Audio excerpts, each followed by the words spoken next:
গণতন্ত্রের পথে কাছাকাছি রয়েছি, দ্বার প্রান্তে রয়েছি, কিন্তু আমরা এখনো গণতন্ত্র পরিপূর্ণভাবে প্রতিষ্ঠা করতে পারিনি। আমাদের যখন গণতন্ত্র প্রতিষ্ঠার জন্য বাংলাদেশের জনগণের ভোটের অধিকার নিশ্চিত করার জন্য আগামী ফেব্রুয়ারিতে যে নির্বাচনের আহ্বান করা হয়েছে, সেই নির্বাচনকে আমরা বাংলাদেশ জাতীয়তাবাদী দল বিএনপি, এদেশের সাধারণ মানুষ সকলে একাগ্র চিত্তে গ্রহণ করে সাধুবাদ জানিয়েছে যে দীর্ঘ 15 বছর বাংলাদেশের মানুষ ভোট দিতে পারে নাই। আগামী ফেব্রুয়ারিতে বাংলাদেশের মানুষ ভোট দিতে পারবে ইনশাআল্লাহ। এবং এই নির্বাচনকে সামনে রেখে দু একটি রাজনৈতিক দল তারা তাদের নিজেদের স্বার্থ রক্ষার জন্য তারা নিজেদের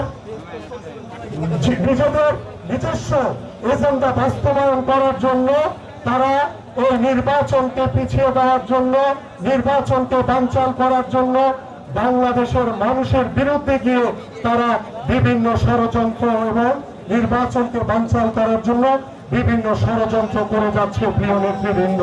কিন্তু আমরা দৃঢ়ভাবে বলতে চাই, যারা আজকে বাংলাদেশের মানুষের বিরুদ্ধে গিয়ে ষড়যন্ত্র করছে, যারা বাংলাদেশের মানুষের গণতন্ত্র প্রতিষ্ঠার যে পরিপূর্ণ ধাপ সেটাকে হরণ করার জন্য বিভিন্ন ষড়যন্ত্র করে বেড়াচ্ছে, আমরা দৃঢ় হাতে সকল ষড়যন্ত্র মোকাবেলা করে ইনশাআল্লাহ আগামী ফেব্রুয়ারিতে একটি অবাধ সুষ্ঠু নির্বাচনের মাধ্যমে বাংলাদেশে জনগণের সরকার প্রতিষ্ঠা হবে।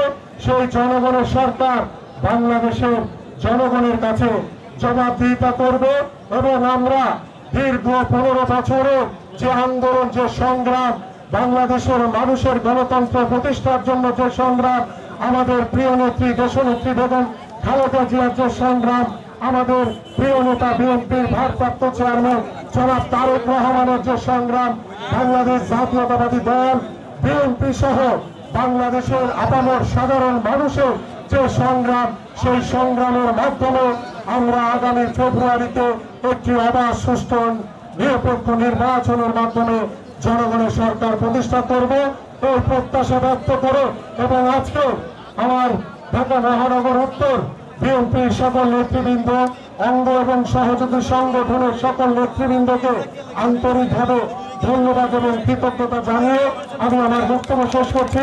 সবাই ভালো থাকুন, সুস্থ থাকুন। বাংলাদেশ জিন্দাবাদ, বাংলাদেশ জাতীয়তাবাদী দল বিএনপি জিন্দাবাদ, দেশনেত্রী বেগম খালেদা জিয়া জিন্দাবাদ, বিএনপির ভারপ্রাপ্ত চেয়ারম্যান জনাব তারেক রহমান জিন্দাবাদ, শহীদ রাষ্ট্রপতি জিয়াউর রহমান অমর হোক। সকলকে ধন্যবাদ।